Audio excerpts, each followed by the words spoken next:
Hello friends and dear student, एक बार फिर से आपका बहुत बहुत स्वागत है। तो आज के इस लेक्चर में हम लोग पढ़ने वाले हैं फार्माकोग्नोसी चैप्टर नंबर 7 का पार्ट नंबर 2। इससे पहले इसका एक पार्ट अपलोड हो चुका है जिसके अंदर हम लोगों ने आयुर्वेदा के बारे में पढ़ा था। अगर आपने फर्स्ट पार्ट नहीं देखा उसको ज़रूर देख लीजिए, क्योंकि आयुर्वेदा के बारे में बहुत ज़्यादा क्वेश्चन पूछा जाता है, ठीक है ना। तो वो बहुत ज़्यादा इम्पोर्टेंट था। अब हम लोग आज के इस लेक्चर में पढ़ेंगे यूनानी मेडिसिन सिस्टम के बारे में। तो यूनानी और Unani tibb is a traditional medicine system. It is practised in India and many other countries. तो ये जो यूनानी सिस्टम ऑफ मेडिसिन है, ठीक है, ये भी एक ट्रेडिशनल मेडिसिन सिस्टम है और इसको इंडिया के अंदर और इंडिया के अलावा और भी दूसरे बहुत सारी कंट्रीज में क्या है, इसके थ्रू इलाज किया जाता है। It is also called Greco Arabic medicine. इसको क्या बोलते हैं? Greco Arabic medicine. उसकी वजह क्या है कि जो ये शुरू हुआ ना, तो सबसे पहले ये कहाँ से शुरू हुआ? ग्रीक से शुरू हुआ। कहाँ से? ग्रीस भी बोलते हैं, ग्रीक से शुरू हुआ, ठीक है ना। ये कंट्री है। It was developed and refined by the various scholars. और फिर उसके बाद क्या हुआ, इसको डेवलप किया गया, यानी इसकी शुरुआत हो गई। फिर होता है ना, कोई भी चीज़ शुरू हुई, नई नई आई, फिर उसको बहुत सारे लोग अपना कंट्रीब्यूशन देते हैं, बहुत सारे लोग मेहनत करते हैं, रिसर्च करते हैं, तो क्या है वो चीज़ें आगे बढ़ती रहती है। जैसे कि एलोपैथिक मेडिसिन सिस्टम है, शुरू में एक आध दवाएं बनी, लेकिन अब देखिए हर रोज़ क्या नई दवाएं बन रही है, रिसर्च हो रही है, डेवलपमेंट के काम हो रहे हैं, बहुत डेवलपमेंट के बहुत सारे काम हो रहे हैं लगातार, ठीक है ना। ऐसे ही इसकी शुरुआत हो गई कहाँ से? ग्रीक से। फिर बहुत सारे अलग अलग क्या कहते हैं स्कॉलर्स ने इस पर काम किया, इसको डेवलप किया, इसको रिफाइन किया, इसके अंदर जो चीज़ें मतलब सही नहीं थी उसको निकाला, कुछ चीज़ों को ऐड किया। द ग्रीक फिजिशियन हिप्पोक्रेट्स, ये जो क्या कहते हैं हिप्पोक्रेट है, जो कि ग्रीक का यानी ग्रीस का रहने वाला एक फिजिशियन था। फिजिशियन मतलब समझिए कि जो बीमारियों की जांच करता है उसको फिजिशियन बोलते हैं। तो हिप्पोक्रेट्स को अरेबिक लैंग्वेज में बुकरात कहा जाता है। क्या बोलते हैं? बुकरात। ये बहुत बड़ा मतलब स्कॉलर भी था और फिजिशियन भी था। होता है ना, देखेंगे आप कई बार कि थोड़ा सा कोई बच्चा स्टूडेंट जो है थोड़ा सा ज़्यादा इस मतलब क्या बोलता है, थोड़ा सा तर्क वितर्क करता है, तो लोग कहते हैं बुकरात के नाती बन रहे हो क्या, ये कहा जाता है। तो ऐसा होता है, मतलब बुकरात ये बहुत बड़ा स्कॉलर थे अपने। ये जो बुकरात हैं या हिप्पोक्रेट्स, ये अपने आप में बहुत बड़े स्कॉलर थे, ठीक है ना। And has an significant influence on यूनानी मेडिसिन। और ये जो यूनानी मेडिसिन सिस्टम है, इनके ऊपर ना इनका बहुत ज़्यादा इन्फ्लुएंस है, यानी कि इन्होंने बहुत ज़्यादा कंट्रीब्यूशन दिया है, बहुत ज़्यादा इसके लिए काम किया है। He gave many of principles for diagnosis and treatment of disease.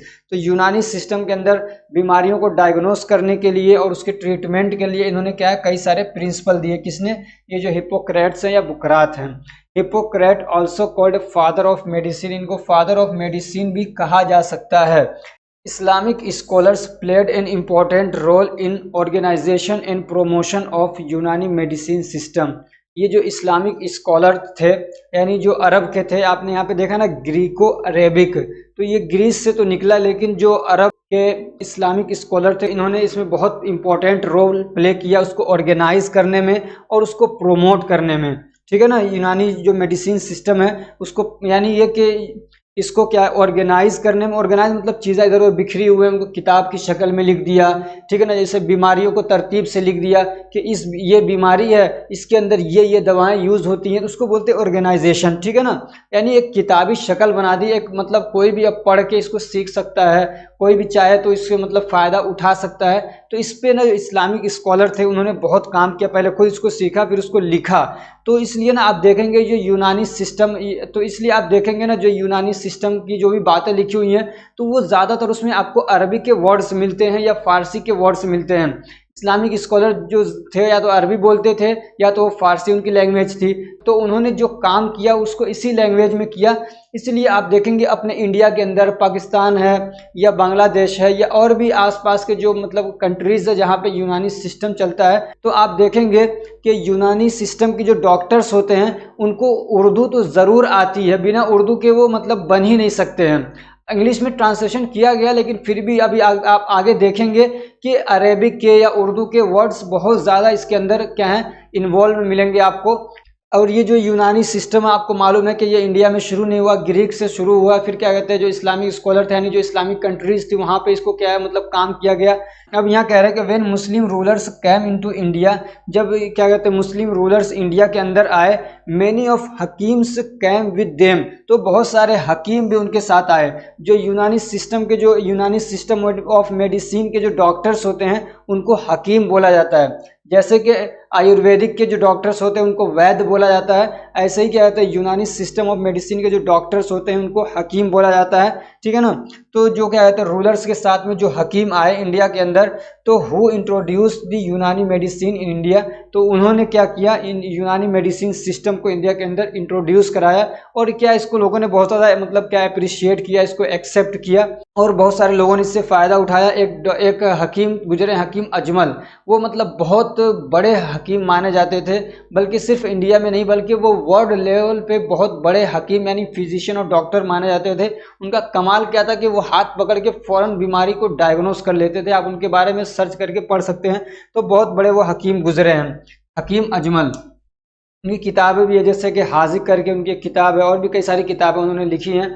ये जो मेन टॉपिक है आपको जो पढ़ना है, समझ रहे हैं ना, ये क्या है सिलेबस में आपके पूछा है, बेसिक प्रिंसिपल इन्वॉल्व इन यूनानी सिस्टम ऑफ मेडिसिन, या क्या कहते हैं basic principles involve in Ayurveda, या basic principles involve in homeopathic. ये मेन टॉपिक है और क्वेश्चन यहीं से बनेगा भी, याद रखिएगा, क्वेश्चन यहीं से पूछा जाएगा। ऐसे ही अगर पूछेगा, अगर यूनानी के बारे में तो पूछेगा right the basic principle of Unani medicine system, या तो होम्योपैथिक का या आयुर्वेद का, जिसका भी पूछे तो क्वेश्चन यहीं से ऐसे ही बनता है, ठीक है ना।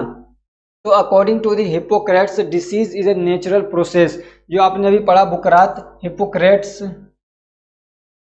तो उसके अकॉर्डिंग के डिसीज क्या है, एक नेचुरल प्रोसेस है। क्या है, नेचुरल प्रोसेस है, यानी वो कि खुद से धीरे धीरे डेवलप होती है, यानी कुछ इम्बैलेंस वगैरह होता है तो वो डेवलप होती है, उसके अकॉर्डिंग क्या है, ये एक नेचुरल प्रोसेस है।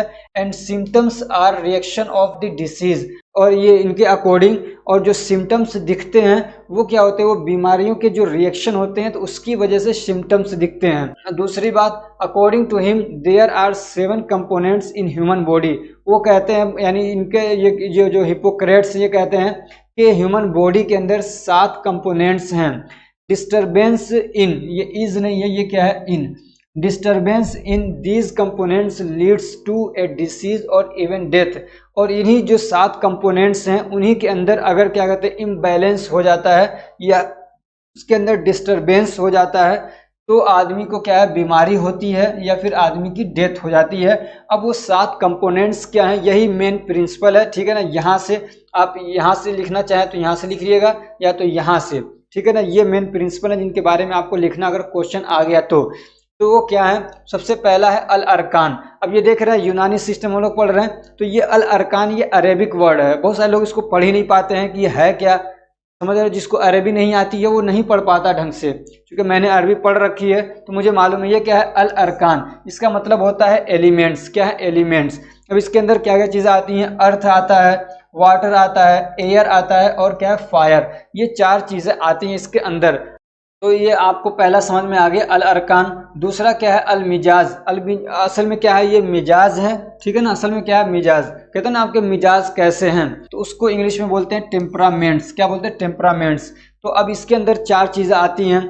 एक होता है अल हर। क्या है, हर का मतलब होता है गर्मी। आपने जैसे सुना होगा ना, हरारत, कहते हैं ना कि मेरे अंदर मैं हरारत महसूस कर रहा हूँ। जब आदमी को बुखार वगैरह होता है तो कहा जाता है कि इसकी हरारत बढ़ रही है, तो उसी से क्या बना, एक हर है जिसको हम लोग इंग्लिश में बोलते हैं हॉट। दूसरा बारिद। क्या है, बारिद का मतलब होता है ठंडा, जैसे अलमाउल बारिद, अलमाउल बारिद ठंडा पानी, ठीक है ना। तो ऐसे ही क्या है, बारिद। ये आदमी का एक मिजाज होता है। कुछ लोगों के मिजाज में क्या है, गर्मी होती है, कुछ लोगों के मिजाज में क्या होती है, नरमी होती है, यानी ठंड वाला उनका होता है। कुछ लोगों का होता है रतब। रतब का मतलब होता है वेट। रतब का मतलब होता है गीला। जैसे खजूर आते हैं ना बहुत सारे, तो कहते हैं ये रतब और याबिस, यानी सूखे खजूर भी होते हैं कुछ, और उसमें कुछ होते हैं क्या है, गीले खजूर, डेट्स आते हैं ना। आप देखेंगे मार्केट में रतब और याबिस करके खजूरें बिकती हैं। तो रतब का मतलब होता है थोड़ा सा जो नम हो, थोड़ा सा हल्का फुल्का, पूरा सूखा ना हो, और याबिस का मतलब होता है सूखा। तो मिजाज कितने तरीके हो गए, 4 तरीके के आदमी के मिजाज होते हैं, टेम्परामेंट्स होते हैं। एक होता है क्या, हर यानी हॉट। दूसरा होता है बारिद यानी कोल्ड। तीसरा होता है रतब यानी कि मतलब वेट, गीला, और चौथा होता है याबिस यानी ड्राई। तीसरा क्या है अल अखलात, अल अखलात खलतुन से बना है ये, ठीक है ना। तीसरा क्या है अल अखलात, तो इसके अंदर क्या होते हैं ह्यूमर्स आते हैं, यानी जो फ्लूइड्स वगैरह हैं। तो 4 प्राइमरी फ्लूइड्स ऑफ बॉडी, तो इनकी इसके अकॉर्डिंग क्या है 4 फूडी बॉडी के अंदर प्राइमरी यानी बेसिक क्या है फ्लूइड होते हैं। एक होता है ये दन नहीं है, क्या है दम, दम का मतलब होता है ब्लड, दम का मतलब क्या होता है अद्दम, अद्दम का मतलब होता है ब्लड, ठीक है। दूसरा क्या है बलगम, आप जानते हैं जिसको प्लेग में बोलते हैं। तीसरा क्या है सफरा, सफरा का मतलब होता है येलो बाइल, क्या है येलो बाइल। सफरा का असल में अगर आप देखें तो इसको मतलब वैसे भी इसका मतलब होता है पीला, सफरा का मतलब क्या होता है पीला। और सौदा का मतलब होता है काला, ब्लैक, सौदा का मतलब क्या होता है ब्लैक। तो इससे सफरा से मुराद क्या है येलो बाइल, और सौदा से क्या मुराद है ब्लैक बाइल। तो ये क्या होते हैं अलखलात यानी ह्यूमर्स होते हैं, फ्लूइड होते हैं बॉडी के अंदर। चौथा क्या है अल आज़ा, अब बहुत सारे लोग इसको पढ़ ही नहीं पाएंगे कि अल आज़ा है कि अज़ा है, क्या है आज़ा का मतलब होता है ऑर्गन्स, जैसे हमारे अलग अलग पार्ट्स हैं ना, अलग अलग ऑर्गन्स होते हैं उसको बोलते हैं आज़ा। और एक है तो उसको बोलेंगे जैसे एक ऑर्गन उसको बोलते हैं उज़्व, क्या बोलते हैं उज़्व बोलते हैं ना ऐसे। तो उसी को क्या है अब वो बहुत सारे जब हो गए तो उसको बोलेंगे अल आज़ा, ठीक है ना ऑर्गन्स। अगर एक उज़्व है तो उसको बोलेंगे ऑर्गन। तो इसके अंदर क्या आते हैं बहुत सारे ऑर्गन्स आते हैं, यानी हमारे बॉडी के अलग अलग ऑर्गन्स हैं, और each is responsible for specific function, और हर ऑर्गन का क्या है अलग अलग फंक्शन होता है। उसके बाद आता है अल अरवाह, ये रीहुन से बना है, रीह का मतलब होता है हवा गैस, ठीक है ना। तो उसी से बना है अरवाह यानी गैसेस, अगर एक है तो रीहुन हो जाएगा, ज़्यादा है तो क्या हो जाएगा अल अरवाह यानी गैसेस। उसके बाद छठा है अल कुआ, कुआ बना है ताकत से, पावर से, ठीक है ना, उसी को यहाँ लिखा है पावर या एनर्जी। और सातवां क्या है अल अफ़ाल, अफ़ाल का मतलब होता है काम, फंक्शन, ठीक है ना। तो फंक्शन ऑफ दीज ऑर्गन्स, तो ये क्या है 7 कंपोनेंट्स है, आपको सिर्फ इनके नाम ही याद कर लेंगे ना, तो ये जिसको उर्दू आती है जिसको अरबी आती है उसके लिए याद करना आसान है, और जिसको नहीं आती है उसके लिए बहुत मुश्किल पड़ जाता है, उनको याद ही नहीं होता जल्दी से ये। अब इन्हीं के अंदर अगर डिस्टरबेंस होता है, इन्हीं के अंदर क्या कहते हैं इम्बैलेंस होता है, तो फिर आदमी क्या होता है बीमार पड़ता है। अब ये बेसिक प्रिंसिपल ऑफ ट्रीटमेंट, अब कैसे इसका ट्रीटमेंट किया जाता है, बेसिक प्रिंसिपल क्या है, तो उसमें 2 चीज़ों को खास तौर से देखा जाता है, अल मिजाज और अल अखलात, ठीक है ना। अल मिजाज में हमने पढ़ा था कि 4 चीज़ें आती हैं जो बॉडी के टेम्परामेंट्स हैं। हॉट हो गया, ठीक है ना, जिसको कि हम लोगों ने हर पढ़ा था, तो हॉट हो गया, कोल्ड हो गया, वेट और ड्राई, ये 4 क्या है आदमी के टेम्परामेंट्स होते हैं। तो जब जो मतलब क्या कहते हैं हकीम है वो किसी का इलाज करने जाता है तो पहले वो इनको मालूम करता है, अब उसके क्या तरीके हैं वो अलग अलग तरीक़ों से मालूम किया जाता है कि आदमी का मिजाज कैसा है। इसलिए कि दवाएं जो होती है ना उसको भी मिजाज देखा जाता है कि ये दवा जो है इसका असर कैसा है, बोलते हैं ना दवा की तासीर है या खाने की तासीर, यानी उसका इफेक्ट कैसा है, वो गर्म है या ठंडा है। अगर आदमी का टेम्परामेंट भी क्या है हॉट है तो उसको अब हॉट वाली दवाएं नहीं दी जाती हैं, उसको कोल्ड यानी वो दवाएं जिनका इफेक्ट मतलब कूलिंग इफेक्ट रखता है उसको दिया जाता है, समझ रहे ना।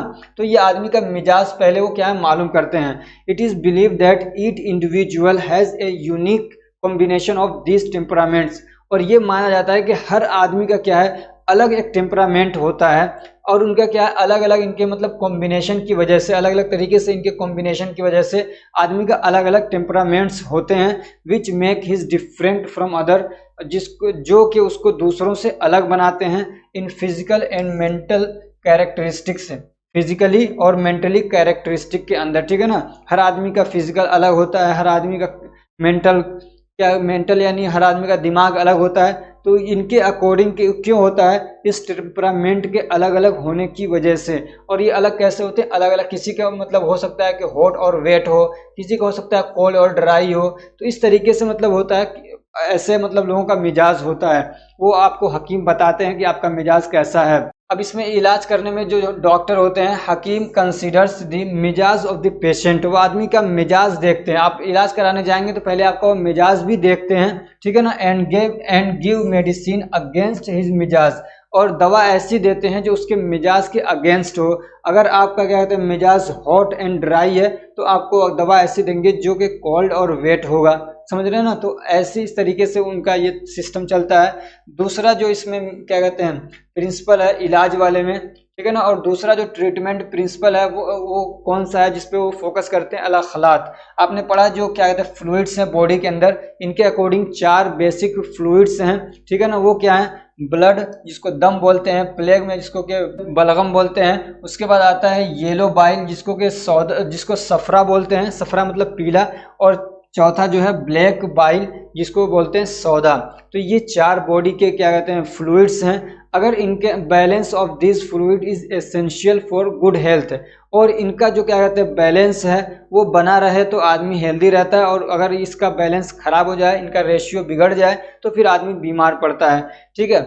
अब इसकी डायग्नोसिस जो होती है यूनानी में सिस्टम में, तो कैसे किया जाता है, तो एक तो उनके यहाँ पे नब्ज बोलते हैं, जैसे मैंने बताया था नाड़ी पकड़ते हैं, ऐसे ही यहाँ पे जो नब्ज है उसको पकड़ के, और ये कौन सा होता है, जो रेडियल होता है, ठीक है ना, रेडियल जो नस होती है उस पे नब्ज उससे पकड़ा जाता है, नाड़ी उससे पकड़ते हैं। तो जो माहिर हकीम होता है तो वो क्या करता है, नब्ज देख के बीमारी को पकड़ लेता है, ठीक है ना। एक चीज़ और चलती है यहाँ पे, हिकमत, समझ रहे हैं ना, इसको हिकमत भी बोला जाता है। जो ये यूनानी सिस्टम ऑफ मेडिसिन है, वो जो इनके हकीम होते हैं तो उनको हकीम भी बोला जाता है, और इस काम को हिकमत बोला जाता है। हिकमत के अंदर ये चीज़ भी मतलब बहुत मायने रखती है कि वो कितना माहिर है बीमारी को पकड़ने में नब्ज के ज़रिए से। जो जितना बड़ा हकीम होता है, ठीक है ना, वो उतना मतलब माहिर होता है नब्ज पकड़ने में। ऐसे नब्ज पकड़ते ही आपकी बीमारी पकड़ लेते हैं, ठीक है। एंड और कैसे करते हैं, एंड थ्रू एग्जामिनेशन ऑफ बोलो बराज, आदमी का जो क्या कहते हैं यूरिन है, और बोल का मतलब होता है यूरिन, और बराज का मतलब होता है स्टूल, ठीक है ना। स्टूल बैठने वाला नहीं, स्टूल जो निकलता है कचरा एनस के रास्ते से, ठीक है ना, तो उसको वो चेक करके बीमारी को पता लगाते हैं। अब देखा होगा आपने लीवर के जांच में भी बोल का इस्तेमाल किया जाता है, बोल मतलब यूरिन का सैंपल लेके बीमारी को चेक किया जाता है आज भी। तो ये तो बहुत पहले से चला आ रहा है और आज भी ऐसा है। तो इस तरीके से ऐसे ही क्या है, वो जो आदमी की जो स्टूल है उसका कलर कैसा है, उससे देख के मतलब अंदाज़ा लगाते हैं वो लोग कि इसके आदमी को क्या बीमारी हो सकती है। तो एक तो नब्ज के ज़रिए से कर लिया जाता है बहुत सारा, और फिर उसके पेशाब की जांच करके, अब पेशाब में वो लोग उसको देखते हैं उसकी महक कैसी है, उसका कलर कैसा है। अब पहले ज़माने में तो ये ऐसे लेबोरेटरी थे नहीं। और आज, हाँ एक चीज़ और मैं बता दूँ, आज के टाइम पे जितने भी मतलब क्या है प्रैक्टिशनर हैं, चाहे वो यूनानी के हों, चाहे वो आयुर्वेदिक के हों, चाहे वो क्या कहते हैं होम्योपैथिक के हों, किसी के भी हों, सब लोग आजकल जो लेबोरेटरी रिपोर्ट्स होते हैं उसी के बेस पे काम करते हैं। इनका भी काम आसान हो गया है। अब नब्ज वब्ज पकड़ने का तो सिर्फ बहाना होता है, बहुत सारे लोगों को आता भी नहीं है। वो जो रिपोर्ट कहते जाइए ये वाला चेकअप करा लीजिए, वो चेकअप करा के लाते हैं, वो देख लेते हैं अच्छा हाँ ये कमी है, उसके हिसाब से फिर दवा चला देते हैं।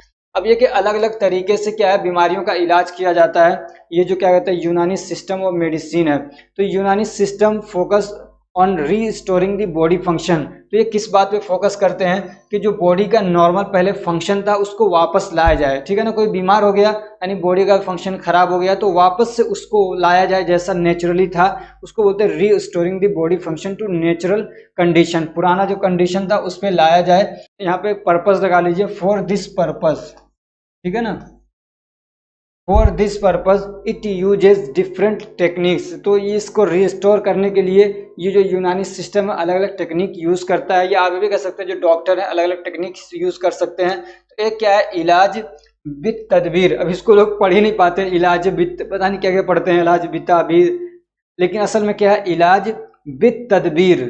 असल में क्या है, तदबीर, मजरा ये क्या है, बित तदबीर। असल में क्या है, तदबीर। तदबीर का मतलब होता है कि दिमाग लगाना, सोचना कि कैसे इस प्रॉब्लम को सॉल्व किया जाए, समझ रहे हैं। तो ये कह रहे हैं कि एक तो इसमें इलाज क्या होता है, तदबीर करके, ठीक है ना। It emphasise on life modification. तो इसमें किस चीज़ को ध्यान दिया जाता है, किसमें जोर दिया जाता है कि आदमी के ना लाइफ के अंदर कुछ मॉडिफिकेशन कर दिया जाए, यानी जो उसका लाइफ स्टाइल है, उसके खान पान के अंदर, उसके एक्सरसाइज, उसके रहने सोने, खाने पीने, जागने, उठने बैठने में कुछ चेंजेस ला के उसकी बीमारी को ठीक किया जाए, ठीक है ना। जैसे कि चेंज इन डाइट, उसके खाने के अंदर चेंजेस ला के, या उसको एक्सरसाइज वगैरह करा के, या उसका मसाज करा के, या डायफोरेसिस। डायफोरेसिस का मतलब होता है कि बहुत ज़्यादा पसीना करवाना, यानी जैसे कि मान लीजिए उसको हीट दे रहे हैं ताकि उसका पसीना निकले, तो टॉक्सिन उससे वगैरह होते हैं वो भी निकल सकते हैं, समझ रहे हैं। तो एक तरीका ये उसको बोलते हैं डायफोरेसिस। डायफोरेसिस मतलब ये कि एक्सेस ऑफ स्वेटिंग, बहुत ज़्यादा पसीना निकलवाना, या उल्टी करा के मतलब बीमारी का इलाज किया जा सकता है, या क्या है, डायरेसिस नहीं, ये डायूरेसिस, डायूरेसिस, डायूरेटिक आपने पढ़ा ना, यानी बहुत ज़्यादा पेशाब करवाया जाए तो इस तरीके से क्या है एक इलाज होता है, इसको बोलते हैं इलाज विद तदबीर, यानी तदबीर के जरिए से, तदबीर के जरिए से। दूसरा क्या है इलाज बिल गिजा, इलाज बिल गिजा, गिजा का मतलब होता है डाइट, खाना। तो इसमें क्या होगा, इलाज किया जाएगा खाने के जरिए से, इलाज खाने के जरिए से किया जाएगा। It involves giving proper diet, ठीक है ना, इसमें क्या है अच्छे से अच्छा खाना जो भी उसकी मतलब सेहत के लिए अच्छा हो वो दिया जाता है। और रेगुलेटिंग दी फूड क्वांटिटी और क्वालिटी, यहाँ पे क्वांटिटी है इसको क्वालिटी कर लीजिए, ठीक है ना, ये क्या है क्वालिटी।